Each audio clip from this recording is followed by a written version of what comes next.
আমাদের এই জীবনে প্রতিটা ক্ষণে ক্ষণেই দুঃখ কষ্ট লেগে আছে। প্রতিটা সাকসেসের পিছনেই আগে দুঃখ কষ্ট এগুলোর ছোঁয়া লেগে থাকে, তারপরে না আমরা হাসি খুশি আনন্দের মুখ দেখতে পাই। তো যাই হোক, আসসালামু আলাইকুম, সবাই কেমন আছেন? আশা করি নিশ্চয়ই অনেক ভালো আছেন। আলহামদুলিল্লাহ আমরা সবাই খুব ভালো আছি। তো আজকে ভাবলাম আজকে একটা বড় ভিডিও শেয়ার করি, কারণ আপনারা সবাই জানেন এখন রিলস বানিয়ে আর কোনো লাভ নাই, খুব একটা লাভ নাই। তো যাই হোক, আমরা তো এমনিতেই অনেক ছোট, তারপরেও বানাতে হয়, কোনো উপায় নাই, যেহেতু সবসময় বড় ভিডিও বানানো যায় না। বড় ভিডিও বানানো অনেক কষ্টের, তো বড় ভিডিও তারপরেও ছাড়তে হবে, কোনো উপায় নাই। তো ভাবলাম যে আজকে একটু যত কষ্টই হোক না কেন একটা বড় ভিডিও রেডি করি, দিয়ে ছাড়ি।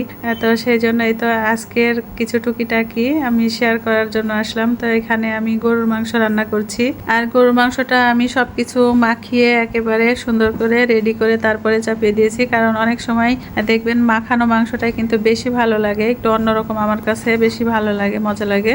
তো কার কাছে কেমন লাগে আমি জানি না।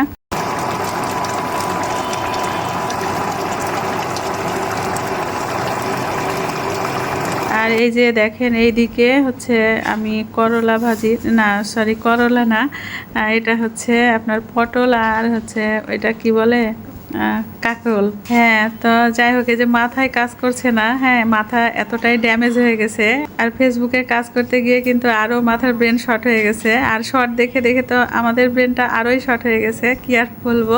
খাওয়া দাওয়া করে উঠে বলতে পারি না যে কি দিয়ে ভাত খেলাম, মানে দুই তিনটা পদ থাকলে বলতে বলতে হচ্ছে দুই একটা মিস হয়ে যায়, এরকম একটা ব্যাপার হয়ে গেছে।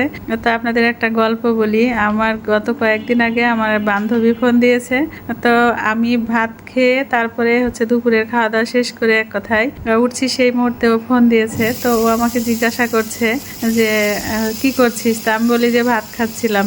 তো বলছে যে কি দিয়ে ভাত খেয়েছিস? তখন আমি যা দিয়ে ভাত খেয়েছি, তো যাই হোক, সেদিন খেয়েছিলাম ঢেঁড়স ভাজা, তারপরে মুরগির মাংস, আরও দুইটা কি যেন ছিল, এখন আবার আমার এই মুহূর্তে মনে পড়ছে না। তো যাই হোক, লাস্টের বেলা কিন্তু আমি সবগুলোর নাম বলে লাস্টে এসে আমি ঢেঁড়স ভাজাটার কথা মনে করতে পারছি না। তো এমন অবস্থা। তো পরে গিয়ে আমি ওর সাথে কথা বলতে বলতেই আমি দৌড়ে টেবিলে গিয়ে আগে ঢাকনা ছেড়ে দেখছি যে আসলে সেটা কি ছিল, আরেকটা তো তরকারি ছিল।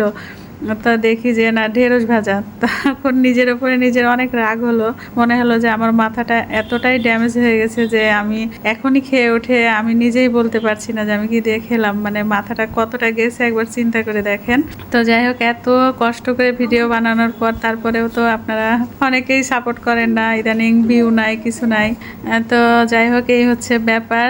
তো এই যে আমি আপনাদের সাথে বকবক করতে করতে দেখেন আরো কি কি করেছি, সেগুলো তো বলাই হলো না। যাই হোক, আপনারা দেখে নিয়েছেন অবশ্যই, যারা আমার ভিডিওটা এই মুহূর্তে দেখছেন, আমার কথাগুলো শুনছেন, শুনতে শুনতে নিশ্চয়ই দেখেছেন যে আমি কি কি করলাম।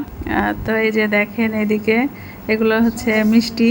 তো এখানে হচ্ছে দই মিষ্টি তুলে নিচ্ছি আমি, আর এই দই মিষ্টিটা এখন আমরা দুপুরে খাওয়া দাওয়ার পরে খাওয়া দাওয়া করছি।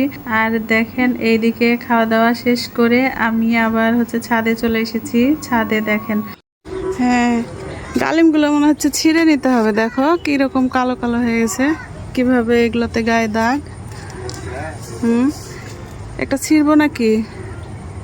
এটা ছিঁড়বো না, এই যে এটা ছিঁড়ি, এটা এই দেখো দেখো, এটা কালো হয়ে গেছে। হ্যাঁ, আর এটা সবার থেকে একটু বড়, তো কি সুন্দর, কিন্তু ভিতর ভালো আছে। সেই দিন একটা ভাঙলাম না, ভাঙার পরে অনেক সুন্দর ছিল ভিতরটা, মাশাআল্লাহ।